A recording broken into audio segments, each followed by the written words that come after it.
Transportation Committee and the Budget Subcommittee number 3 on resources and transportation. Today, we've asked the State Auditor to join us to discuss the Auditor's report of Caltrans Capital Outlay Support Program.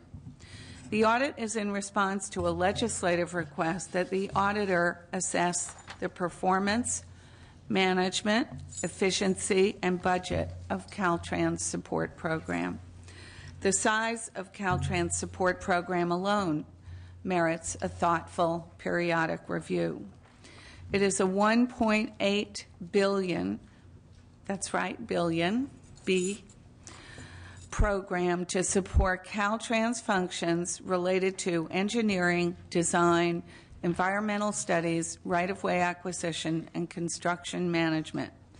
Today we'll hear from Ms. Howell, the state's auditor, about the findings her office made in response to our request. Then we'll have a chance to talk with Caltrans and the California Transportation Commission to hear their perspectives on the audit and its findings. But before we begin, my partner in transportation, Assemblymember Rich Gordon, would you like to say a few words? Thank you. Thank you, Ms. Long. Try it now. Here we go. Thank you, Ms. Lowenthal. It is a pleasure to have this joint hearing and to be able to work with you on the issues that we're going to discuss today. Obviously, the Capital Outlay Support Program is critical as it relates to the infrastructure in the state of California. And we need to make sure that we are doing everything that we can to implement and use our dollars wisely and appropriately. And so I think the audit, today's discussion, will help move us in that direction. And I'm grateful that we are here and holding this hearing, and look forward to the discussion. Thank you. Ms. Howell, can I ask you to come up with your outstanding team?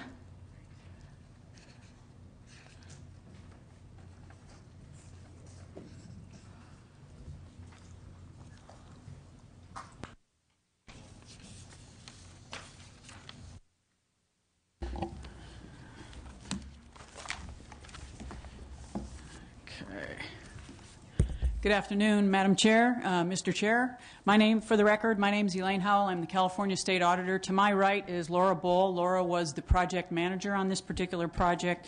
She's going to assist me in going through the presentation document. Hopefully, members, you've received the document that my office prepared in summarizing the report. We intend to go through the highlights of the document itself and the related recommendations.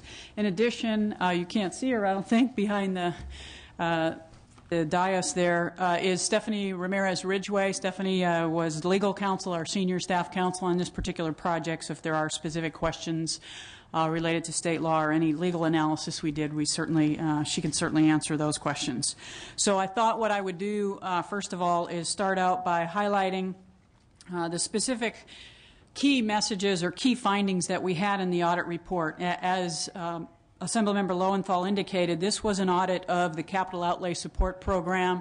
There were particular concerns and questions about the size of that program, how well support costs are being monitored and managed by Caltrans. So some of the key findings that we identified, first of all, Caltrans had done little analysis to determine either the frequency or the magnitude of support cost overruns. There were a significant number and percentage of budget overruns. For a 3-year window that we looked at, fiscal year 2007-8 through 2009-10, we looked at a total of 766 projects. 62% of those, or 476 projects, had cost overruns. And as Assemblymember Lowenthal indicated, this is a large program. It's $1.4 billion that we looked at. $305 million of that were cost overruns. So we had some significant concerns about not only the number of cost overruns, but certainly the size. Another key finding is that differences between the project's budgeted and actual support costs were primarily due to hourly rates. There were a couple of factors that we'll talk about that we looked at with regard to cost overruns. It could either be driven by the number of hours taken to complete a project going over, exceeding what was expected, or what the cost of those hours, the cost of those resources would be. What we found is the primary factor was an increase in an hourly rate. In fact, we looked at salaries at Caltrans and saw about a 40% increase in salaries for many employees at Caltrans, including engineers. So that was a driver of some of the cost overruns that we identified. We tried to look for potential causes for these cost overruns. Project managers within the various district offices, we found that they were not using a detailed approach to not only develop a support capital outlay support budget, but to monitor and manage that budget and keep an eye on the project as it proceeded through to construction. What we found is that project managers are monitoring their budgets primarily based on hours charged, not dollars spent. So I'm looking at a project may be budgeted for 15,000 hours. Well, I'm going to stay within those 15,000 hours, but as I indicated, if your hourly rate increases significantly, the cost of that project is going to go over what you expected it to be when you first commenced the project. Now, we also looked and saw that Caltrans has established as a goal total support costs to be about 32%. But in looking at that and looking at a few years of history with Caltrans, we found that not only did they not meet that percentage very often, they actually used various different methodologies to calculate the ratio over time. So not only are they not meeting the 32% goal, but they're using different methods to calculate it, so you can't really identify consistency from one year to the next. A couple of final points in the highlights was their time reporting system did not have very strong controls. The concern we had here is there was nothing to prevent an employee at Caltrans from charging to a particular project that he or she may not be assigned to, or may have been assigned to at one point in time but is no longer working on that project, but because of the weaknesses in controls could continue to charge to that project. Again, a concern we had, the department is indicating that a new system, their PRISM system, will tighten up those controls, but that's a few years out. So we still have some concerns with regard to that.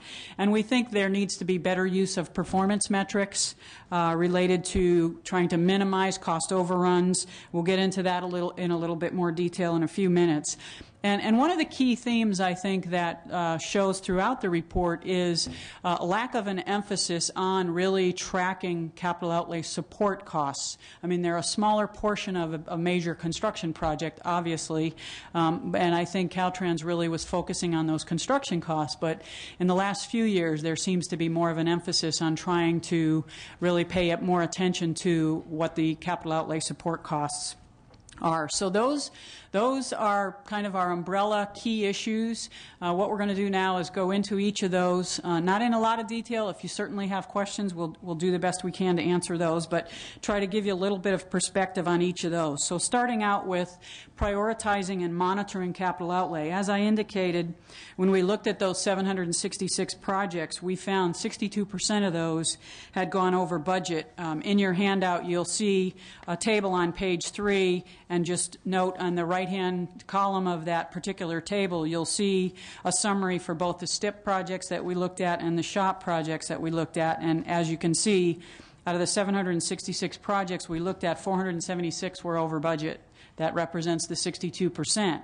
But then another 359 of those were more than 20% over budget.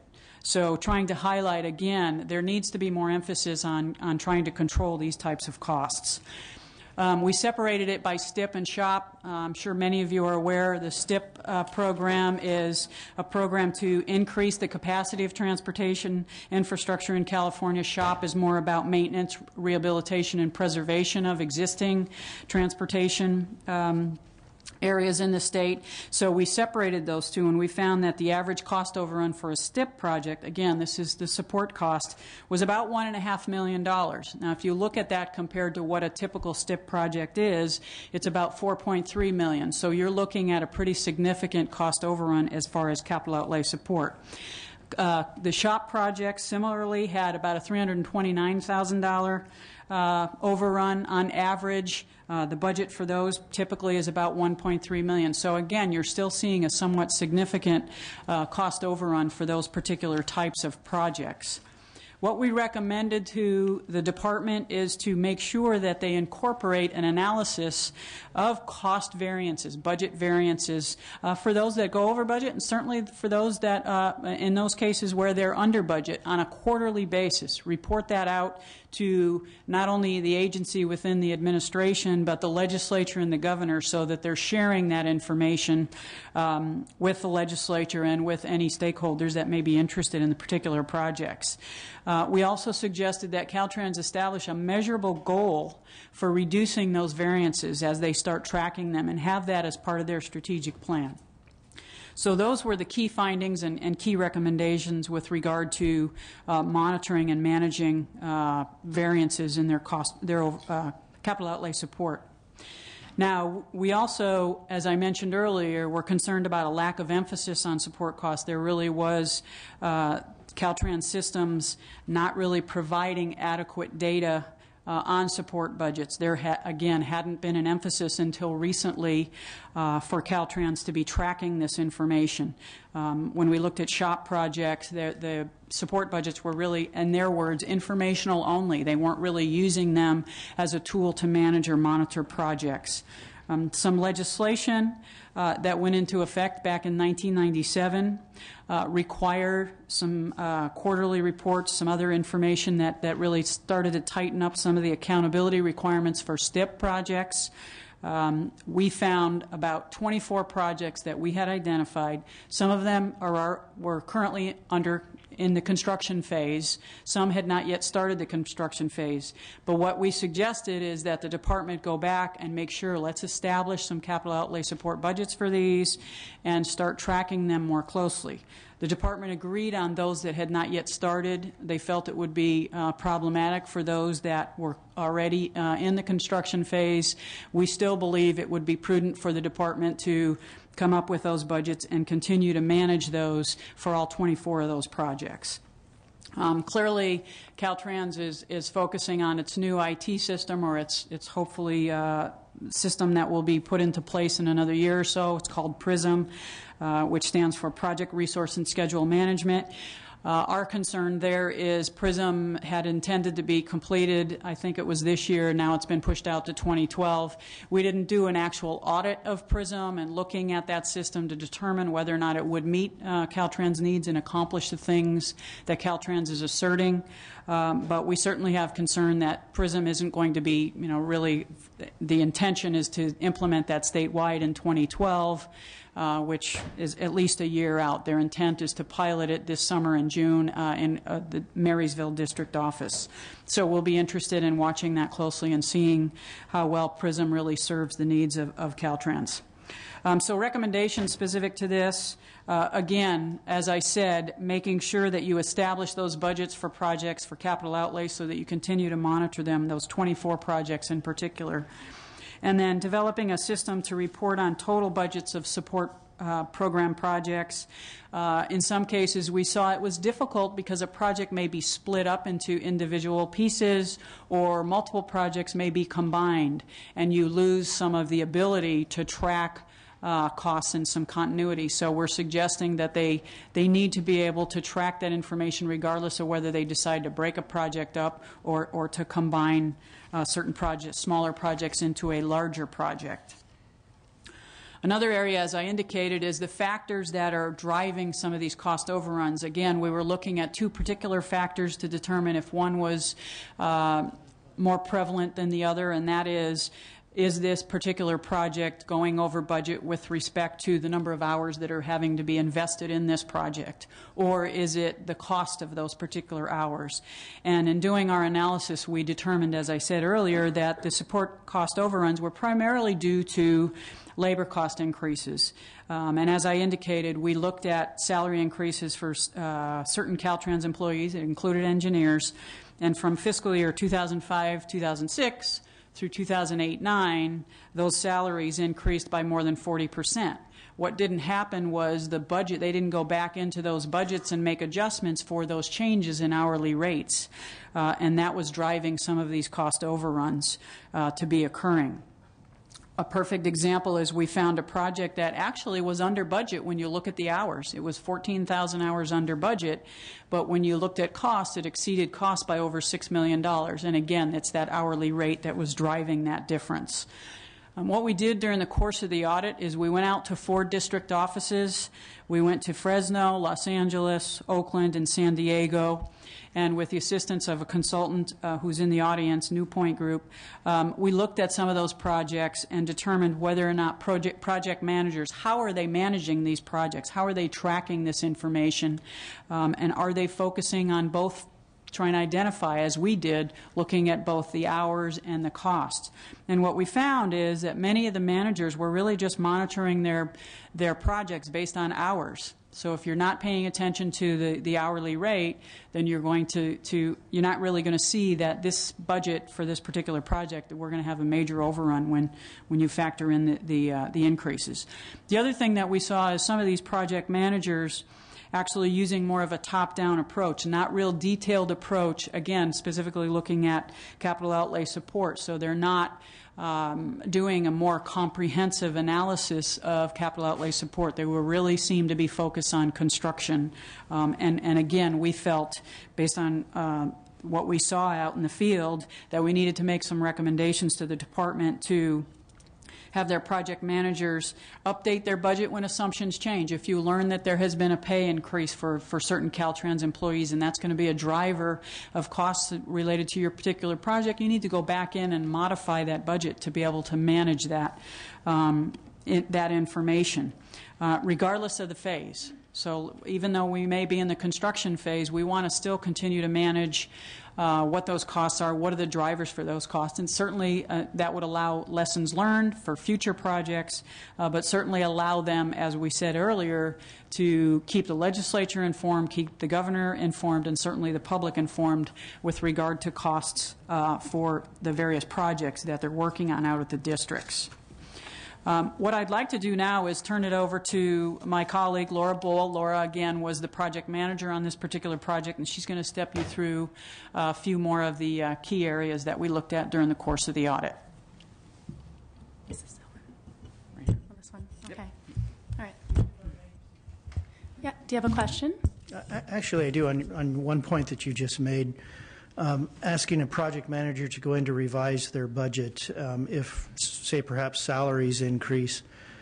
If that project is only given X number of millions of dollars or whatever it is to build that project, and they go back in and they revise the figures based on some external actions that were outside of their control, then their project potentially exceeds their authorized budget.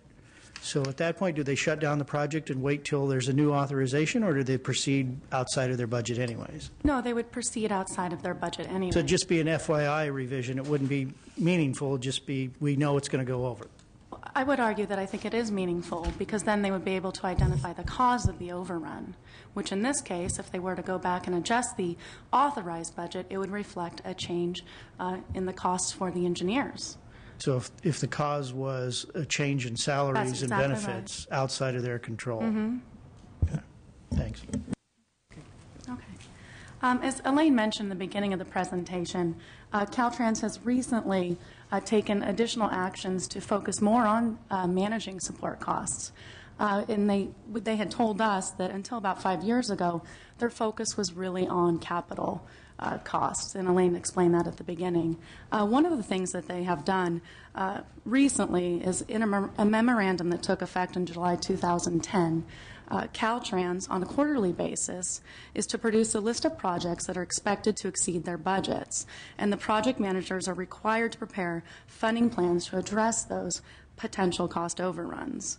And further, in our review of 10 active STIP and 10 active SHOP projects that were part of the 2010-11 budget, we identified that the data in CTIPS, which is a system that they use to track support cost budgets, that data was indeed accurate. So we're seeing some improvement here, and we're seeing that they are taking this more seriously. And our recommendation in this area was for them to continue to implement these policies. And we think this is something that they can begin to do immediately, and we're hoping to see that they can identify reasons for cost overruns, particularly through the quarterly reports they're going to be producing and requiring the project managers to report on. The next section that we describe in the report has to relate to STIP reform. Specifically, the Commission does not track or review construction support cost overruns for STIP projects. Neither counties nor Caltrans is held accountable for support cost overruns during this phase. Rather, the focus during that phase is on capital outlay costs. One important thing to keep in mind is that we reviewed the project's budgets, and we try to identify, well, how much of the support cost budget is being incurred during the construction phase. And we found that 48% of support costs are incurred during that construction phase. So it seems very critical that we would be monitoring those budgets during that time frame, and that we would be identifying the causes for any overruns that were occurring during the construction phase for support costs. Now, one of the things that we recommended in this area is that to increase accountability, that the Commission actually begin to review these support cost overruns during the construction phase, those that specifically exceed their budgets by 20% or more. Okay. Now, in the beginning of the presentation, Elaine described that the department has set a goal for a support to capital ratio of 32%. And we went ahead and we reviewed that. If you refer to page 7 in table 4, you can see that the department has generally not met its goal in the past 3 fiscal years. In only 1 year, in fiscal year 2009-10, did it actually meet its goal, or by 2%, as shown in the left-hand column there in table 4.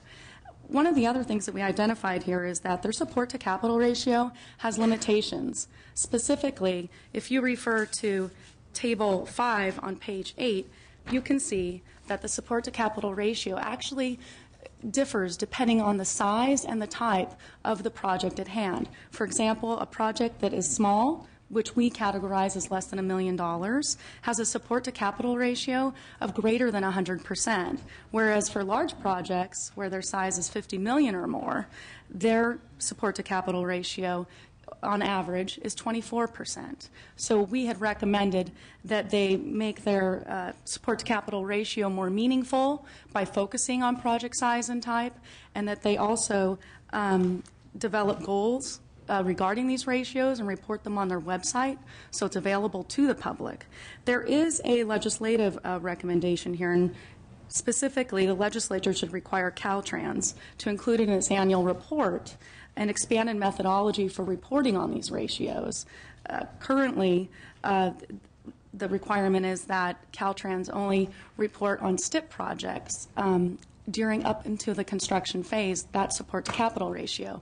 We are asking the legislature to require Caltrans to also report on the support to capital ratio during the construction phase of STIP projects, and also to include the support to capital ratio for SHOP projects, both before the construction phase and subsequent to the construction phase. The next section, which begins on page 9, relates to Caltrans' internal controls, specifically over their timekeeping system. Currently, the system is not adequate and does not prevent employees from charging to projects for which they are not assigned. Specifically, there are not any listings that the districts use of employees that would indicate which projects they are authorized to charge to. Currently, the only control that's in place is a supervisor's approval of that employee's charges for that period of time. However, supervisors, as we are told at the districts, they manage numerous employees, in one case up to 120 employees. So it's not necessarily realistic for them to be able to identify whether their employees are consistently charging to the right projects all of the time. So what we were told by Caltrans is that their new system that they will hopefully roll out in June PRISM will be able to address these concerns. However, until then, we're hoping that they can maybe come up with some other strategies to put into place during that time. And again, PRISM isn't going to be happening until June, so there is a lack of control until that takes place. In addition, we found that Caltrans could standardize its approach to using earned value metrics, that we believe that could help districts better manage their projects. Specifically, earned value management integrates measures of a project scope, cost, and schedule to help the project management team assess and measure project performance and progress. We found that when we went to the 4 districts we reviewed, their use of earned value metrics varied. For example, we found that Los Angeles had a very robust use of earned value metrics, whereas Irvine only used it on 20% of their projects or less. So in this case, we recommended that the department implement earned value management throughout its districts and also ensure that these performance metrics are available at the task level for both active Before and you completed continue, projects. could you define earned value metrics, please? Yes, I'm sorry, I just did, but I'll go back to it one more time. Earned value management integrates measures of a project scope, its cost, and schedule to help the project management team assess and measure project performance and progress. So it can actually be broken down to the task level. For example, during the environmental design phase, to make it even more useful so they can identify where cost overruns are occurring and also why they might be occurring. Finally, we reviewed the use of consultants by the department, and we found that to handle large temporary infusions of funding, that the use of consultants, the increased use, could potentially help Caltrans better manage workloads. Recently, Caltrans attempted to seek approval of more than 10% of their employees as consultants, and historically, that has been denied, and it's been kept at a 90 to 10% ratio. Caltrans does believe its best resources for addressing short-term workload demands is the consultant community, which includes firms that already perform Caltrans work and understands its requirements. I'd like to point out that the most recent independent study that had been conducted that we could identify was in 1992. And as Elaine mentioned, there was a recent increase, a salary increase for Caltrans engineers during fiscal year 05-06 through 08-09, and that increase represented 40% of a salary increase. And we believe, and this is why we made the recommendation that we did, that Caltrans commission an independent study to determine the cost benefit of using consultants, especially when there's an increase in workload, over hiring permanent employees. And go ahead, Elaine. So that's all the audit conclusions and recommendations that we carried out throughout the report. Mr. Jeffries, one point I did want to make, you had an important question that I think Laura did a great job of answering, but I think another point to keep in mind is, and that we talk about throughout the audit report is, to the extent you have a cost overrun in one particular area and that project is moving on and it's in the construction phase, that limits the state's ability to perhaps fund another project because you're going to have to continue to provide whatever resources you need for that particular project. So if we're not doing as good a job as we should in managing projects and going in and making adjustments to budget and reporting back to the legislature and the administration, if I were Caltrans, so that we can hopefully do the best job possible to contain costs so that other projects ultimately can get funded. So that was one point I wanted to make. And then with regard to the last finding relative to the use of consultants, I wanted to make sure that members understood what we're referring to there is these temporary workload increases. So we're not suggesting that the department use consultants in lieu of state employees if it's a permanent position or it's an activity that is long-term and ongoing. We're talking about those, again, temporary increases in workload workload where you may have a fluctuation and you know you need some additional resources for a limited amount of time. Perfect example for my office is Prop 11. We needed to hire some additional staff to support us in that effort, so we used some retired annuitants and some limited term positions because we knew that would be a short-term project that my office was responsible for. So that's what we're talking about there. We're not suggesting that hiring consultants in lieu of hiring state employees when we have permanent responsibilities. So I just wanted to make that point. Again, where that completes our overview of the audit report recommendations. One final point is after we complete an audit, I'm sure many of you are aware, the audit includes the initial response from the department as to what they think about our recommendations and whether they're going to implement those. We have a follow-up process where 60 days, 6 months, and 1 year subsequent to a report being issued, the administration, Caltrans, through its agency, Business Transportation and Housing, will report to my office the status of the actions taken to implement the recommendations. And we share that information with the legislature as soon as we receive it, if any members are interested in that. So with that, we'd certainly be able to, or Laura will be able to answer any questions you might have. Thank you. Ms. Buchanan? I have a number of questions, but first I want to sort of piggyback on Senator Jeffrey's question, because and you brought it up, whether you manage hours or dollars, but the potential cost of shutting down a project mid-project because, you've hit the dollars but not the hours could be significant, couldn't it? I mean, I remember when we were looking at February 2009 with the potential, trying to come up with a budget and the potential shutdown. So we were looking at some projects that would cost more money to shut them down and start it up than just to finish it. So it does sort of leave you in a conundrum, doesn't it? Sure. I think if you're putting yourself in a position where you're having to contemplate shutting down projects, but what our point in the audit report, and I was trying to articulate, is where we think the negative impact would be is not necessarily that you would have to go in and adjust the budget and say, oh, now we need to shut this project down.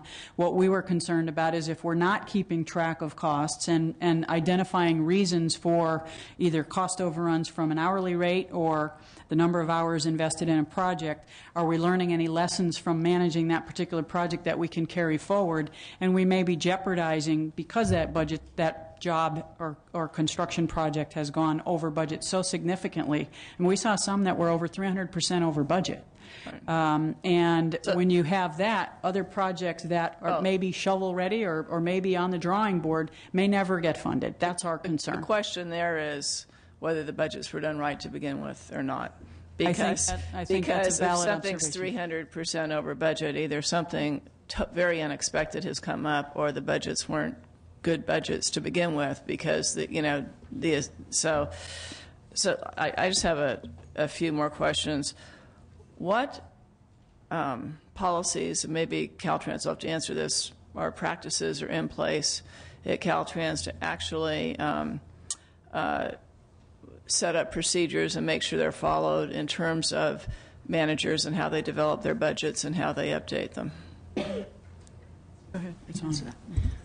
I do think that would be a fair question to ask Caltrans as well.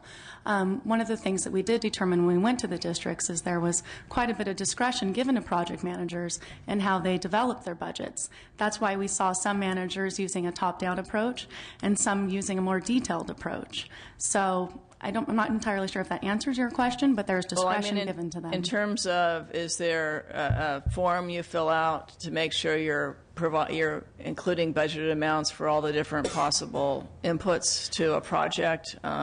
Such as the phases, for example? Right. Yes. Okay. And then what about in terms of salaries? Do we have a high level of confidence that if I'm an engineer and I'm working on 4 different projects, that my salary is adequately allocated out in the proper percentages to those projects? I think you would have to defer to Caltrans for that question. Okay. I would have to say that we did not come across that during the course of our review.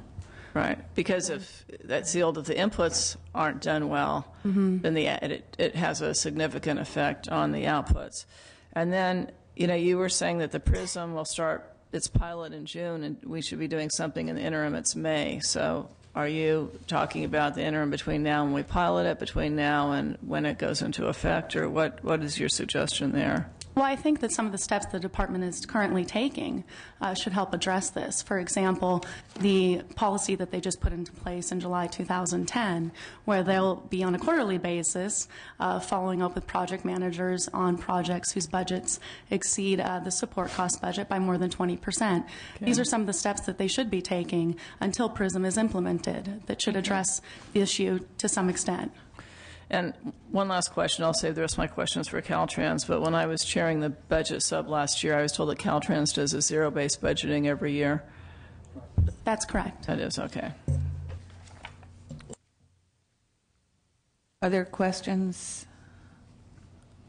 Yes, Mr. Jeffries. Just a couple follow-up, and some will go to Caltrans later. But when a project, and this may be beyond the scope of your audit, when you find a project that's 300% over budget, does your audit identify who is responsible for that occurring? Is there, at some point, somebody has to be held accountable to answer why that happened. Did you figure out who that is? Or it's incredibly difficult on a large-scale project where you have an engineer's estimate, I assume, that sort of starts the project, and then multiple things occur in the field. So kind of fill me in on who's held accountable for that.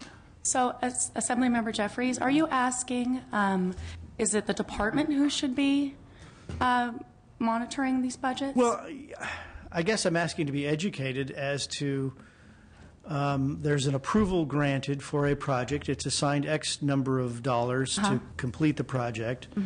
The project, for whatever reasons, legitimate or not, goes significantly over budget.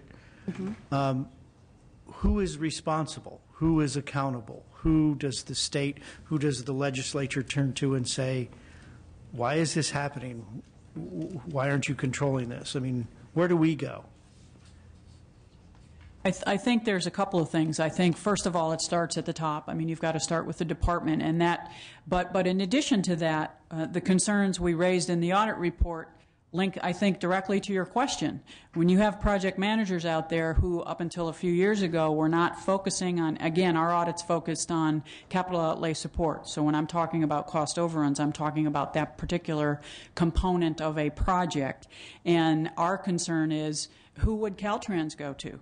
That project manager is not tracking capital outlay costs, at least historically, hadn't been tracking that information to determine what are the driving factors. Why is this project going over budget? Or do we even know when it started to exceed budget, started to exceed the budget, and what were the reasons for that? So I think some of the recommendations will link back to your question as far as making sure that project managers within the district, because they're responsible for the project, and understanding what the drivers are as far as cost from the perspective of an hourly rate versus the number of hours budgeted for that project. So if the legislature, I would start with the department. What are you doing as an agency, as a state entity, to make sure that your particular districts are managing projects properly and managing all phases of projects and all aspects of projects, not only the construction capital outlay cost, but these support costs that seem to be so significant and certainly seem to be problematic. If you have a 32% goal and you haven't been able to meet that goal other than one time for one type of project over the course of the last 3 years, why is that happening? So I would start with the department, and then I think it's up to the department to question the districts and then ultimately those project managers who are responsible for those projects to be able to drill down and identify, is it an engineering problem? Did they not properly budget in the beginning? What's causing us to have these kinds of problems with the vast majority? If you're looking at the statistics in our report, 62% of the projects are over budget for capital outlay support. So that's where I would start. Very good. Thank you. Yes, Mr. Gordon, please. Yes, the question I have for you is, having looked at this and having been in 4 districts, spending time there, And with the high percentage of overrun, to what extent is there a cultural element within Caltrans that does not embrace a cost efficiency or cost management activity?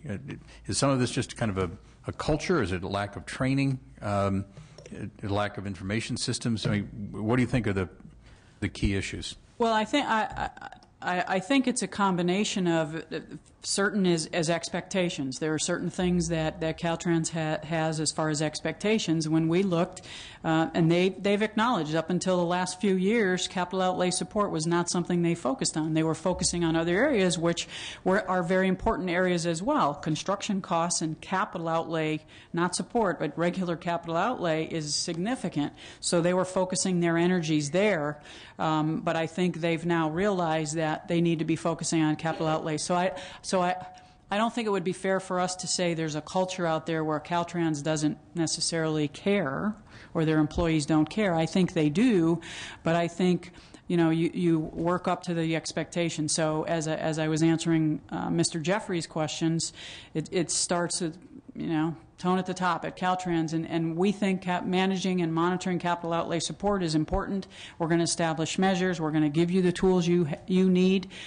They need to tighten up the controls as far as the internal controls over time reporting. I mean, there's a myriad of things that they really need to focus on. So I don't necessarily think, and Laura can disagree with me, she was out there in the field, that we felt that we saw a culture, but the expectations weren't there, and it needs to start with that, and then people will manage to those expectations. Once they know what's expected of them, they'll step up to the plate and hopefully get the job done. And then I guess a final question at this point. You saw a difference in cost overruns for STIP projects and for SHOP projects. Is that just related to the size of the projects, or there's some other rationale for why there was a difference in the cost overruns?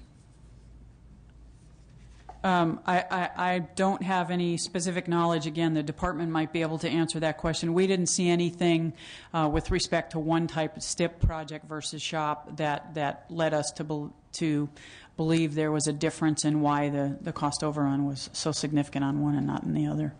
Thank you. Well, I was just going to make a statement. First of all, it's important. Thank you very much, as always, for your outstanding reports. I have great staff. Great department and a great staff. Actually, you're not a department. You're separate and independent. Right. I think it's important to note that you did mention on page 62 that Caltrans is doing some things right as we examine how we might be able to help with better reporting.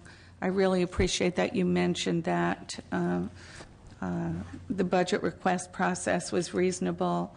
I don't have to repeat all of them. The staffing appears adequate, the organizational structure, and so on and so forth. So that is important to mention.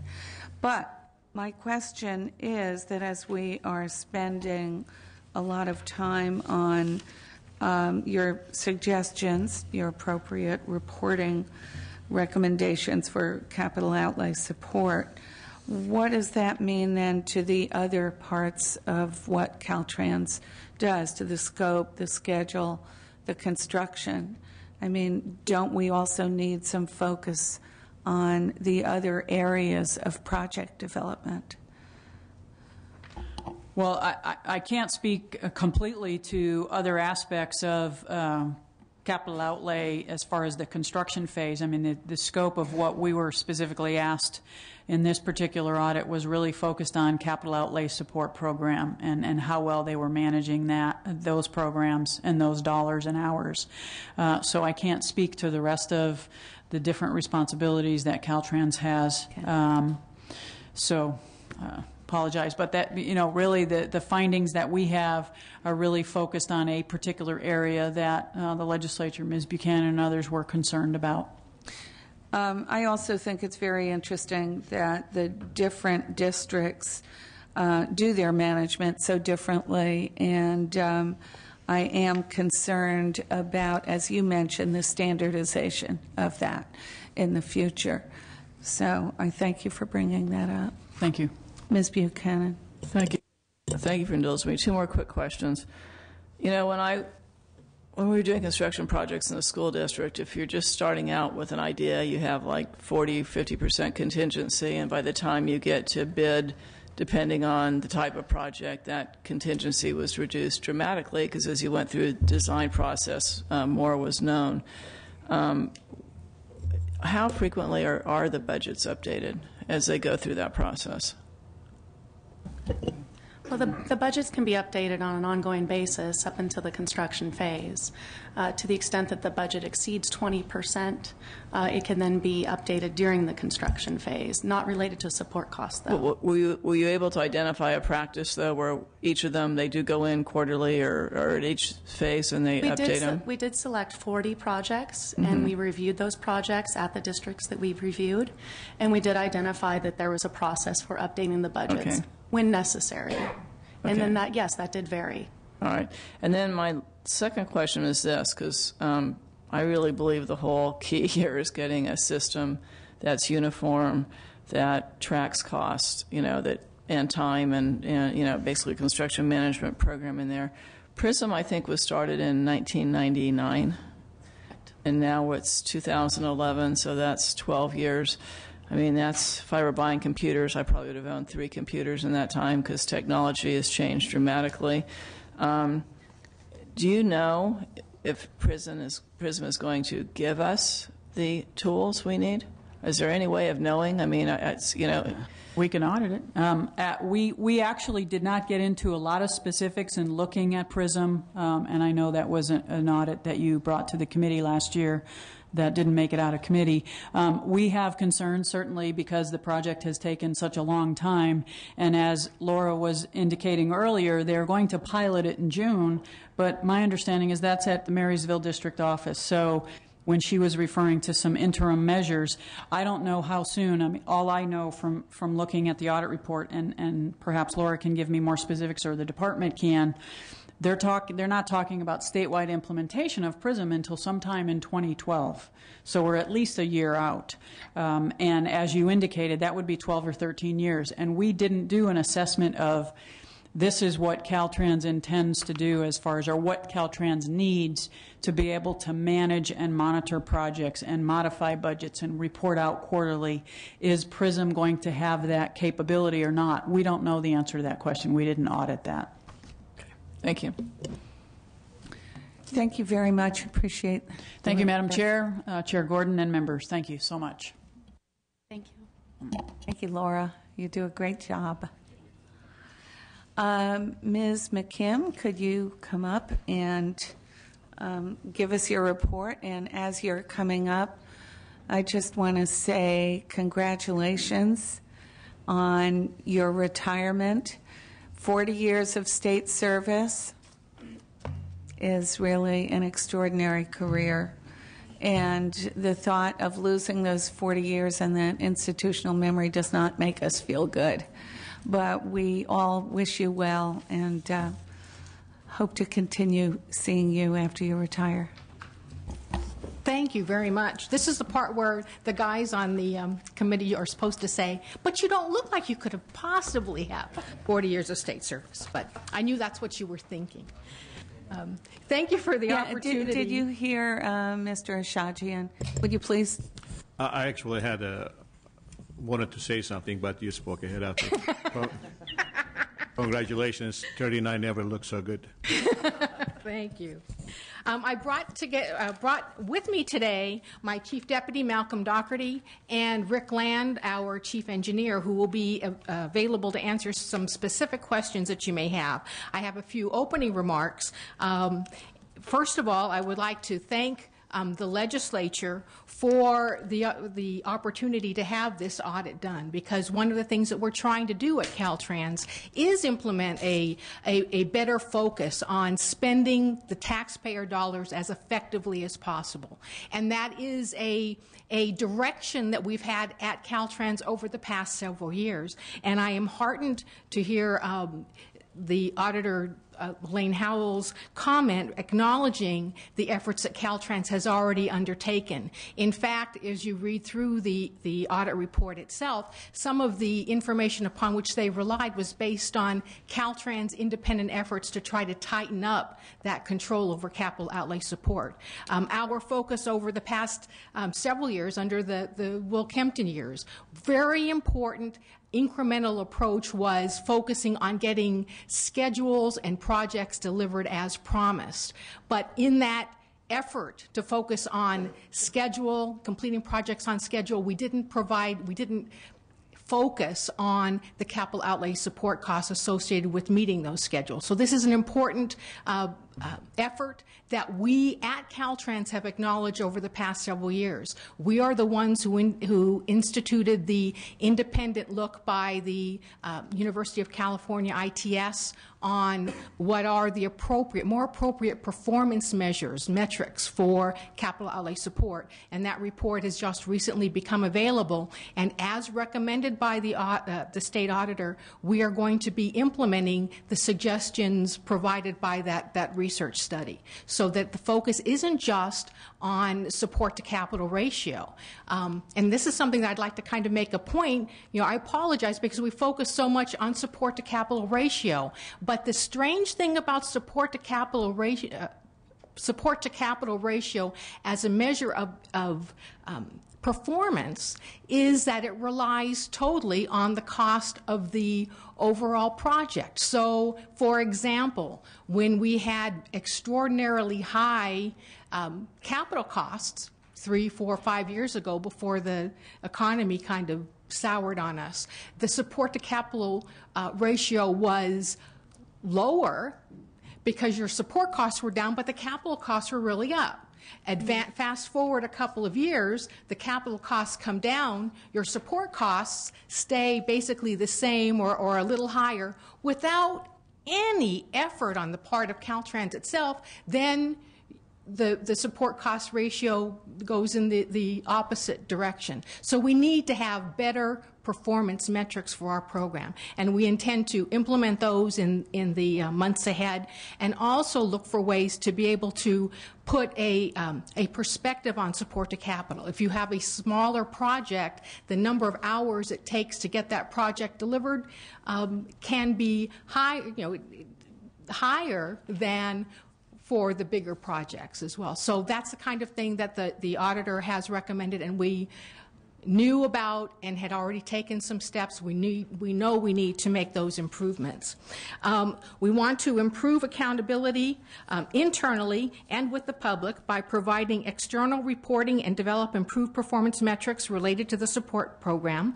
We want to better develop and manage project budgets for support and ensure that we monitor the status of projects and better address costs associated with the support program so that there is an increased accountability for budget overruns of support costs. One of the points we also want to focus on is if you only look at what the overruns are, then the natural approach is you're going to, frankly, start to pad the budget so that you avoid the overrun.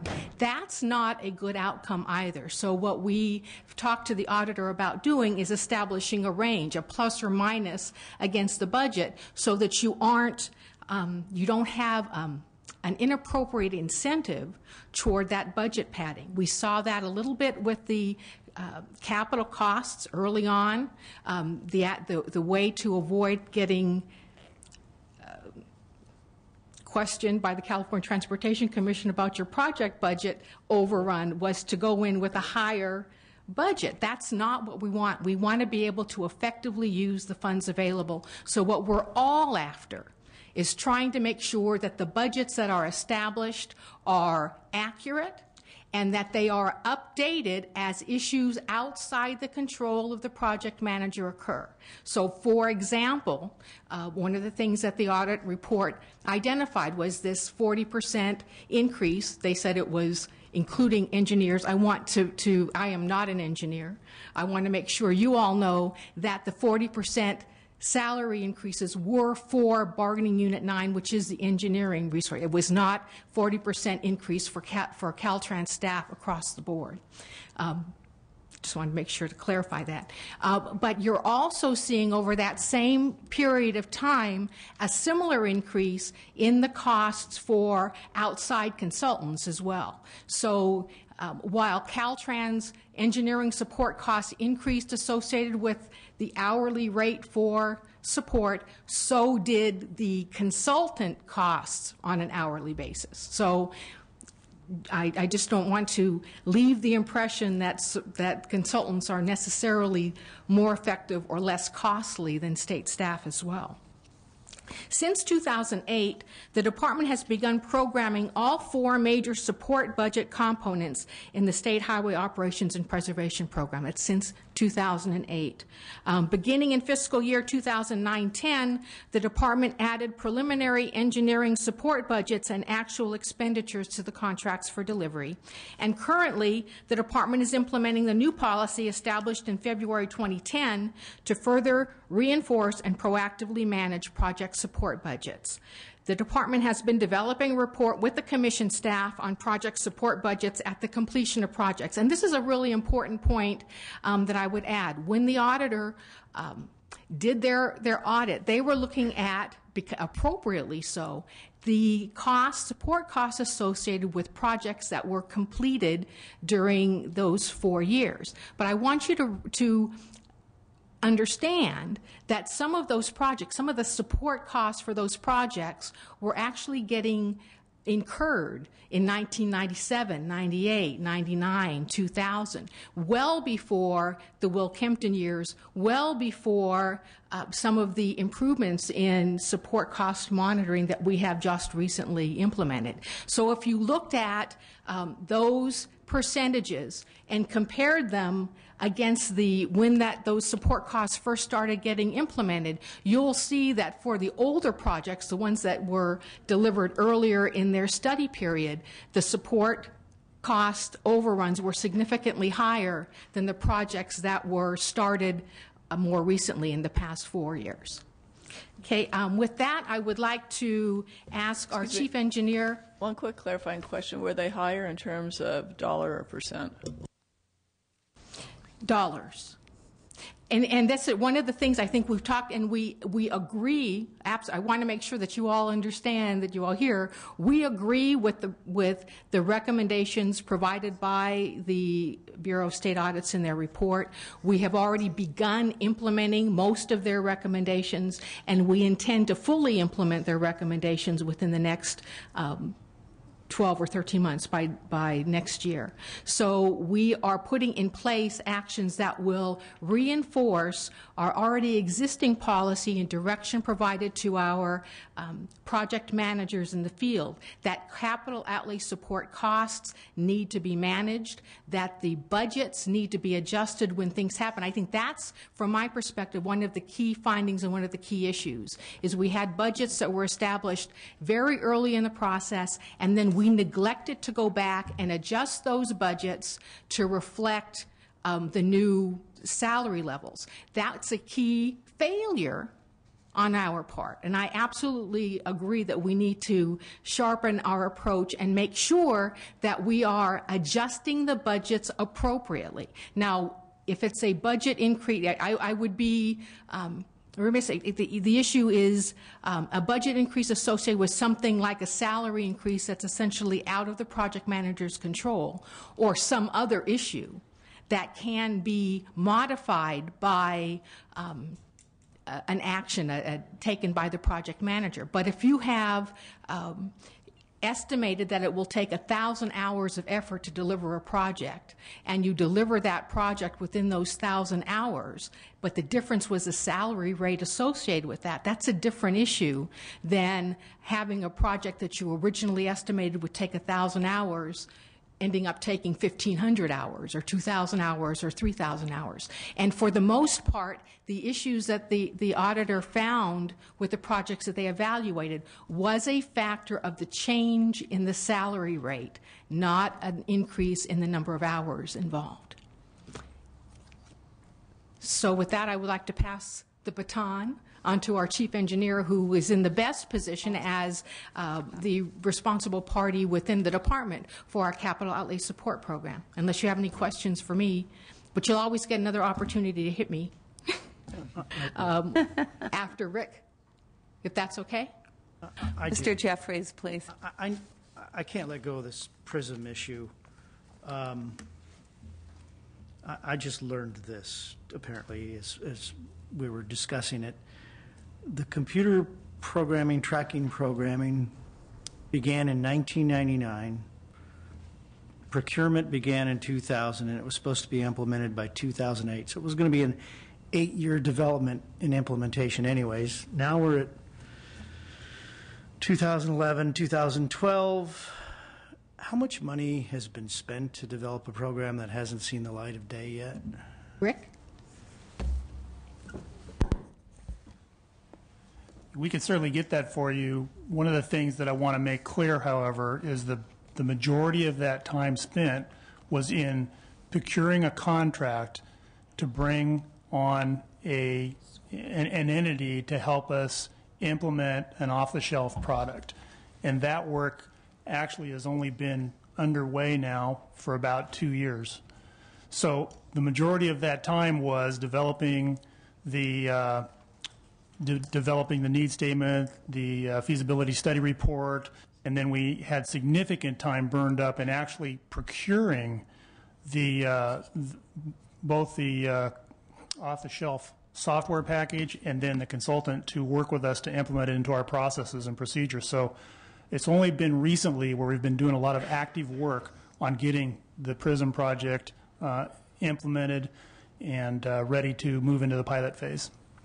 Would you characterize the efforts to date as pretty much a miserable failure? I mean, we're on 12 years and we have nothing to show for it, and it's taken years to get an off-the-shelf product put to use, and here we're beating you guys up over cost control issues when you can't even get an off-the-shelf product into use. I mean, this is all bad. Yeah, part of the challenge with this, as was mentioned earlier, is that technology continues to change and emerge, as well as the off-the-shelf projects or products that have been available. But one of the things I want us to be careful with is that PRISM is just a tool.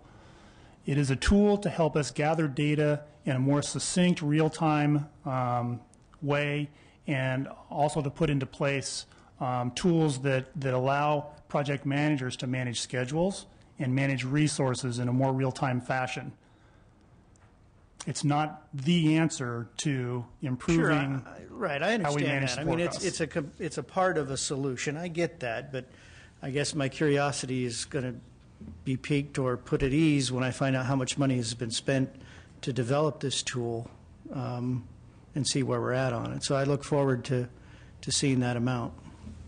Malcolm Doherty, Chief Deputy for Caltrans. From a schedule standpoint, like Rick pointed out, a lot of it had to do with procurement and funding certainly delayed it. The current contract that we have with the vendor to develop the tool began in March of 2008, and we'll be rolling out the first pilot essentially next month in 2011. So, I mean, the development of the software to pilot has been about 3 years. Yeah, but it took 8 years to find a vendor. It took 8 years to find a vendor, go through a procurement process, and find funding.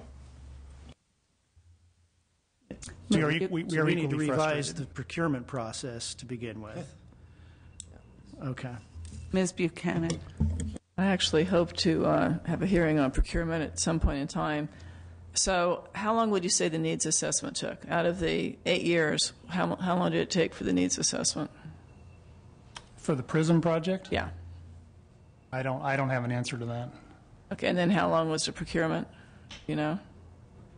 Well, the procurement stopped and started several times, so the procurement process, I'd only be guessing at this point, but I'd certainly be able to get that information for you.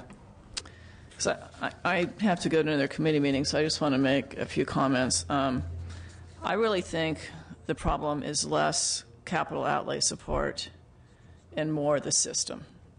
Because, you know, we spent some time going over this report, which is pretty scathing, which you said is not accurate, but yet we didn't have any data to determine if it was accurate or not, which is one of the reasons that this audit was requested to begin with. And when you take a look at the audit, it all ties back into having a good process that allows you to collect data and manage a project both in terms of time and money. And not only that, have good data so that ultimately you want to go back and take a look at what a project costs, because when you're planning future projects, that's the best indicator of what those projects are going to cost. And we don't have any of that here. And what appalled me then and still bothers me now is that the construction management program that my school district used to manage $1 billion in school construction projects is more sophisticated than what you're using at Caltrans, and you're spending billions of dollars a year.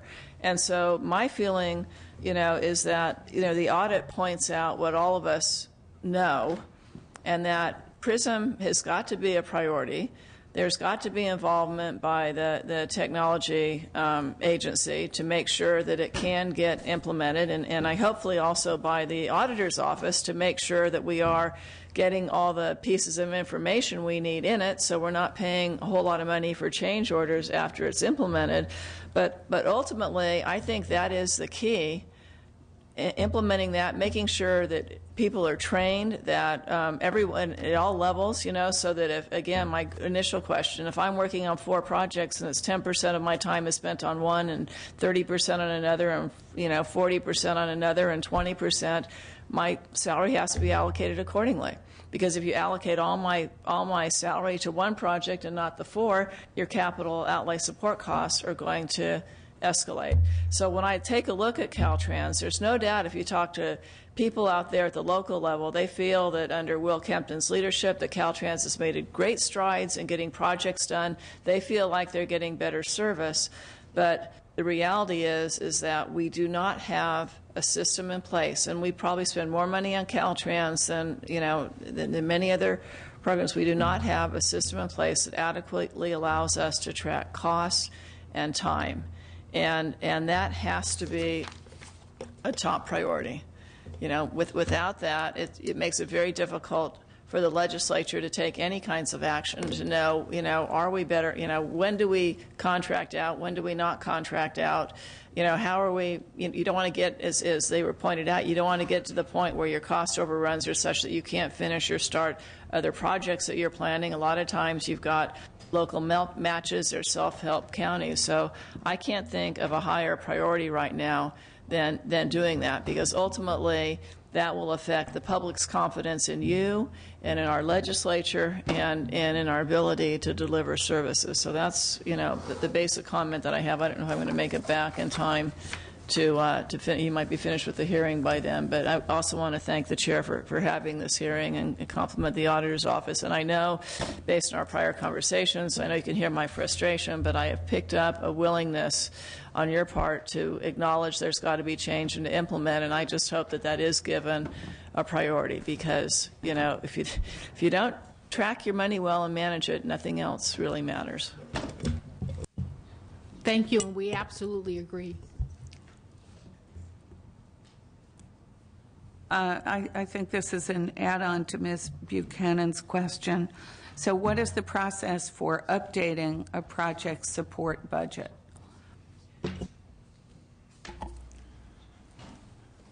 Okay, right now, the process for updating a project support budget is to, at key milestones in a project development process, for example, at the end of the environmental phase, at the end of the design phase, at the end of purchasing or securing any right-of-way that we need.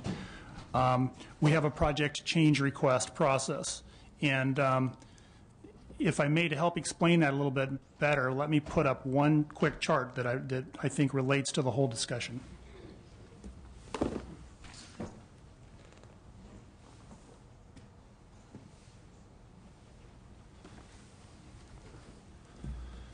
What this chart shows is there are 4 key elements to managing projects, and the schedule, capital cost, the scope, and the support cost.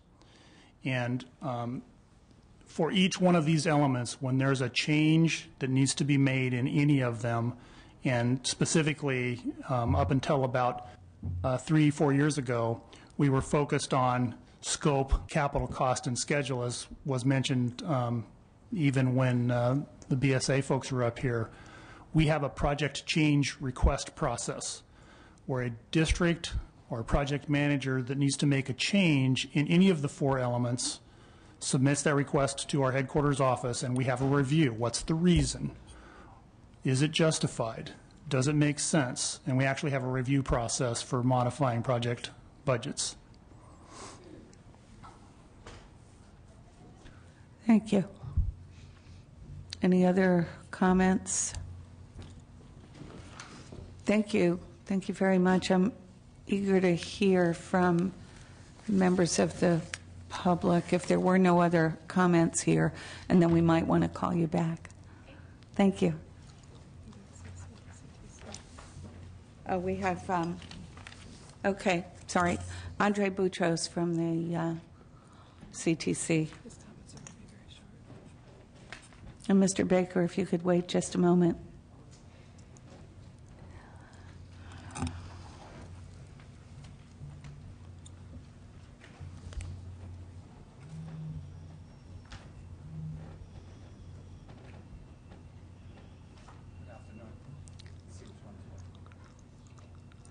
Push the button.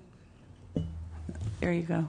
Good afternoon, Madam Chair, members. My name is Andre Boutros. I'm here on behalf of the California Transportation Commission. With me is Mitch Weiss, who is our STIP program manager.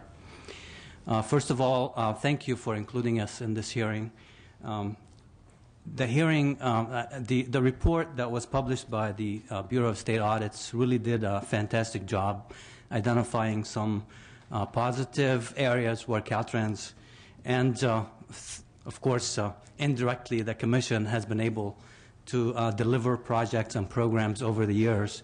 And it also identifies areas of improvements that not only Caltrans but the Commission is also in agreement with.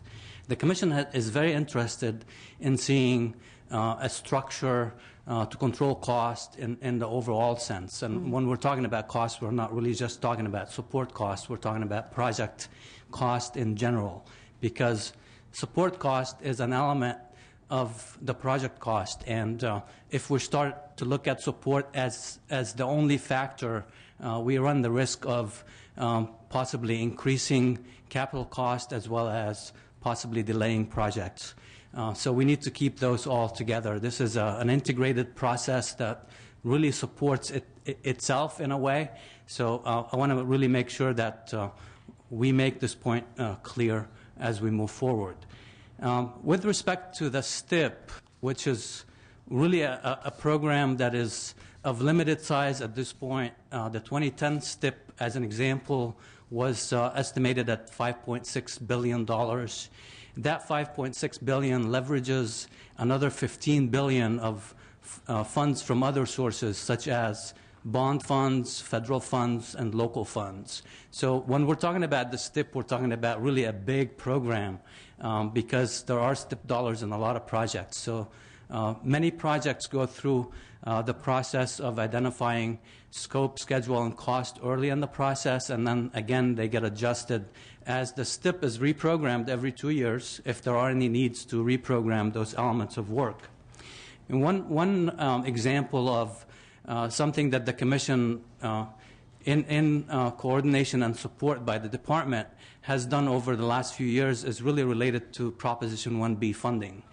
For the Proposition 1B programs, we developed, in concert with the Department and the regional agencies, what we term as the baseline agreement. And the baseline agreement essentially sets forth the scope of the project as well as the cost and the schedule. When we're talking about cost, again, it's the whole cost of the project. You know, all the components, design, right-of-way, construction, and, of course, the support cost.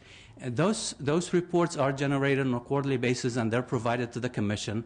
And when there are needs to change any of those components, there is a request that comes to the Commission, of course, with the support by the Department, that essentially justifies and gives the recommendations to the Commission as to whether that cost increase is justified or not. Now, there are what we're terming as corrective plans that come with those things. What can be done with say, less in this area versus that area. In some cases, we've adjusted project scope to stay within the budget of the project. So it's not really just a support cost component, it's an overall assessment of how the project functions and how the project can be delivered. So I really want to emphasize that point because it really supports the recommendations by the Bureau of State Audits, to look at the whole system together, not just one element at a time. And the last comment I want to make is really related to the only finding that was that touched on the Commission's role within the Bureau of State Audits, which is related to construction support cost. By statutes, at this point, the Commission really has no role after the allocation is made for the construction contract.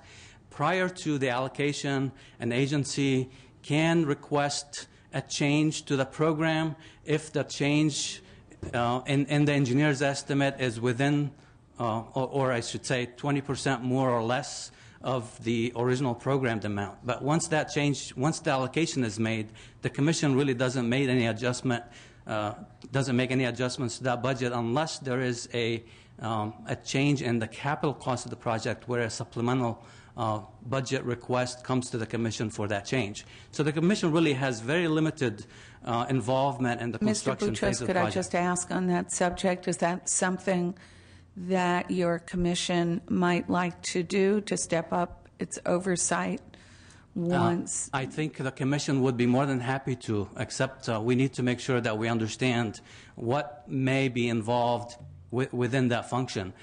There are sometimes unintended consequences that come into play with these things. Again, just to step back a little bit, $5 billion in STIP funds are leveraging $15 billion in local funds. So there is really a big stake in making those adjustments at that point to the projects as a whole. And we need to make sure that what we're putting forward is really not jeopardizing the project itself. We don't really want to cut support costs which translate to inspection activities or testing activities or material quality assurances that go into those projects at the risk of limiting what we're going to be paying the engineers or the inspectors out there. We want to make sure that the projects that we're delivering meet the quality specifications and the expectations of the public as well as the legislature. And really with that, I'm happy to take any questions, and I'll leave it brief.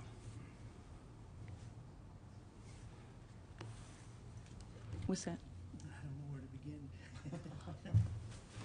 Well, I think we all have questions. We're trying to figure out what it is that we do want to ask, but that is something that I assume we should continue talking about, and not, the question is, at what point do you micromanage? At what point do you interfere with the department that is moving along? And the whole point of this hearing is that besides that it validated some of the work of Caltrans, we're also looking at a system that's going to go into play a year from now that will handle many of those challenges. So to have the CTC enter into something right now might be rather difficult. But what I personally would hope is that as projects are going along and you get regular reports about the status of those projects, that there would be opportunities to question and to look at those 4 elements that were up on the board earlier, all the elements of the project. Madam Chair, we'll be happy to work as closely with Caltrans in monitoring those projects as possible. The only thing that really prevents us from doing what was recommended is that we don't really have the authority as it is right now in terms of adjusting county shares at that level, if the cost, goes above the budgeted amounts. But, lacking that particular authority, we're more than happy to work with the department to come up with a process to monitor and discuss and even report to the legislature on whatever findings we're able to put together.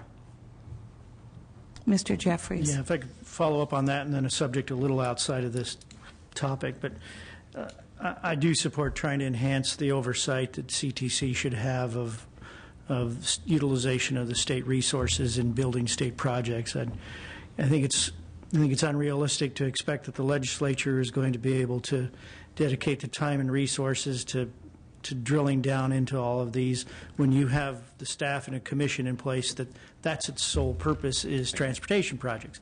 Why not utilize an existing resource and just give you the tools and the authority to do that? I don't, on the other hand, want to put, and no offense to anybody, but I don't want to put the people who just do the accounting in charge of getting projects done. There are going to always be cost overruns. I mean, everybody knows that who tries to move earth and dirt. There are things buried that you never knew were there until you start a project. And so I don't want to come across that, as one legislator, our goal is to eliminate all cost overruns, because that's just not going to happen. Whether it's just moving a water line or telephone poles, there's going to be something you don't know about. But we do need to know why they are occurring. And I think the auditor's office pointed that out. We need to know why they are happening. And if giving your commission more oversight authority can help in a number of ways, plus giving Caltrans the tools to get the job done can help in a number of ways, then we're in a win-win. I'm not confident that Caltrans will follow through. I mean, in the short 4.5 years I've been here, I've heard of a number of horror stories of computer data systems that have projected to range into $1 billion that may never come to light and may never be utilized to their full potential. And I just fear that PRISM is going to be one of those that's going to roll out, and it's going to be a great failure and lots of money wasted, and we'll start all over again. I hope I'm proven wrong. Second subject, State Water Resources Control Board potential to rule on some stormwater runoff, virtually ending, as I understand it, all of the SHOP projects from here on out, because you will be dedicated, not you, but Caltrans, will be dedicated to dealing with nothing but stormwater projects, virtually ending all funding availability if the State Water Resources Control Board issues the rule that they're preparing to rule, or their requirements. Can you elaborate on that and educate me on what's fact versus fiction on that? I will try, but this is really a good example of why sometimes support costs during construction increase as well. Is when you have to respond to permitting requirements that can really become very time-consuming to monitor and implement at the same time. But with regards to the question, Caltrans prepared a letter to the Water Control Board, and the Commission actually reviewed that letter, and we're submitting comments as well specifically with respect to the area that you highlighted, is that if we do dedicate all the resources to really dealing with permitting requirements, that we may not be able to do any projects. So we're hoping that we're able, over the next few weeks or months, to come to an agreement, through Caltrans with the Water Resource Board to identify and maybe really keep cost-benefit analysis into play to decide what are the improvements that can give us the most value through the permitting process, and focus on those as opposed to the, an open-ended question at that point. But the process is really working at this point in terms of identifying issues and trying to work it out with the Water Resource Board, and maybe Cindy McKim can, if she's still in the audience, can participate in the response to that question. Can you educate me a little further? Is the proposal by this State Water Resources Control Board that no freeway runoff will ever reach a live stream in the state of California? I believe it's, personally, in my personal opinion, I believe it's an interpretation that can be taken that way, but I'm not really sure that was the intent. So it's really a matter of resolving some of those possibly vague requirements, and I hope that through the process of the comment period and the revisions that may be coming after that, is that we're able to resolve some of these issues. Okay, thank you very much. You're welcome. Any other questions? I was just trying to understand Senate Bill 45 Okay. from the dark ages, right?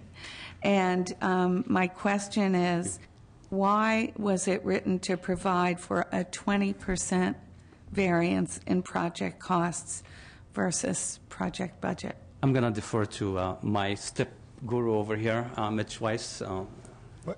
The reason for the 20% variance was that it was set up to not, in fact, be an accounting system, but just to be an estimate of what the cost would be.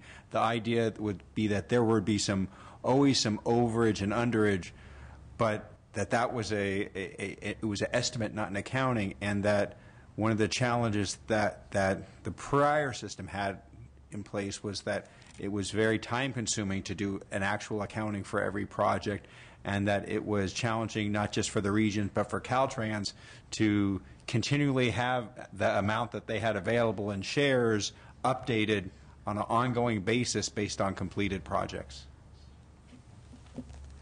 Thank you. I don't see any other questions, so I'd like to thank you very much and ask for members of the public to come up. I do want to say I think that this was a very important audit to take care of some of the questions in regards to Caltrans, and I think the recommendations are very strong. As with other agencies, reporting is the name of the game. I also think there'll be a real change as the PRISM system is adopted throughout the regions. That's also very important because, as with other state agencies, it seems that regions seem to be working on former IT systems that are very inadequate for them. And I also expect that there will be a review regularly of the challenges that are coming before us. Yes. Thank you, Madam Chair, members. Steve Baker with Aaron Reed & Associates, representing the professional engineers in California government. We represent the engineers that do the work at the department. We agree that Caltrans could do a better job reporting on these costs. However, we are concerned that the report really didn't accurately show some of the significant gains the department's made over the years, especially on the issue of project delivery, something that's important to all members and all representatives of the community. I'll note that since 2006, Caltrans reported 1,391 out of 1,394 projects on time. Just last year, Caltrans completed 304 of 306 projects on time. I think that Assemblyman Jeffrey's comments are well taken. These are complex projects. There's hundreds and hundreds and hundreds of them, and there's going to be problems. Again, I think the department should be commended for doing such a good job on getting the projects done on time and on schedule. We'd also note that we don't want the department to go too far in imposing new controls and bureaucracy that's going to just add to additional costs that don't necessarily have any gains. Caltrans can do a better job with the resources that they have, but again, they shouldn't go overboard.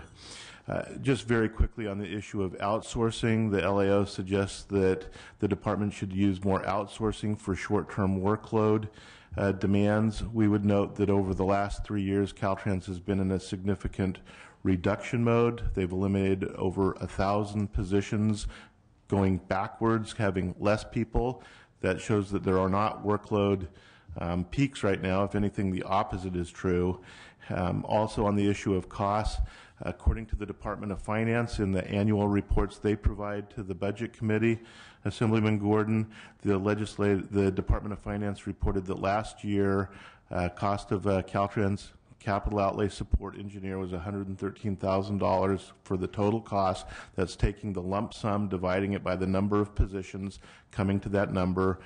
For consultants, that number is $226,000 per position, double the cost of a Caltrans employee. At the High Speed Rail Authority, that number is actually $550,000 per consultant position. So when it comes to recommendations to increase outsourcing, you need to know that there's some significant consequences that go with that. If you have any questions, be happy to answer them. Thank you. Comments? Next. Yeah. Hi, Madam Chair and committee members. My name is Brad Willis, and I'm here representing SEIU Local 1000. I'm the chair of Bargaining Unit 11, which is the Engineering and Scientific Technicians. SEIU Local 1000 has for a long time urged Caltrans to be more transparent and accountable and more consistent with its management of its budgets and timekeeping. There is a reference to cost overruns associated with engineers. Local 1000 would urge Caltrans to maximize all its classifications to maintain the most cost-effective projects.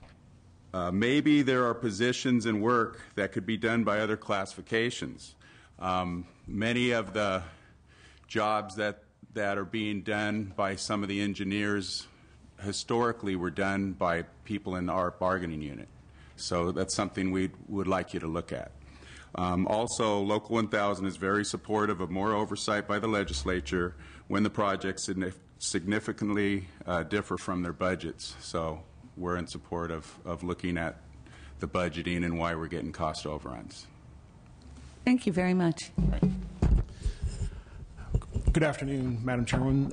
Keith Dunn here on behalf of the American Council of Engineering Companies, and we are pleased to see Caltrans finally moving forward with software that's going to help them manage their capital outlay staff. I would note that there is a dispute as to the numbers that my colleague mentioned with regards to the cost of a contracted position versus an in-house position. We believe that the full account of overhead and other costs is not included in that number, just to get my point into the committee for a reference. We also would note that the 10% of the contracted positions, employees that are used at the department to do work on these A&E contracts do receive audits from the department. So there is a process which is fairly rigorous that often is a pre-audit and a post-award audit. And they have employees at the department that spend their entire days going through and performing these audits on these consulting businesses. So there is a process with the 10% that's used. We think that's still an arbitrary number and that the department should be allowed to make the decision on how many consultants they wish to use. It may be that they have projects that would be lending to using consultants, whereas others would lend to be in-house. And we think that that should be a question that the department should be allowed to answer and not here in the legislature. Thank you. Thank you very much. Seeing no other comments, once again, I want to thank you all for the information. Thank the state auditor, Cindy McKim, about to retire. It's very helpful for us to have this information so we can better monitor the costs and functioning of Caltrans. Thank you.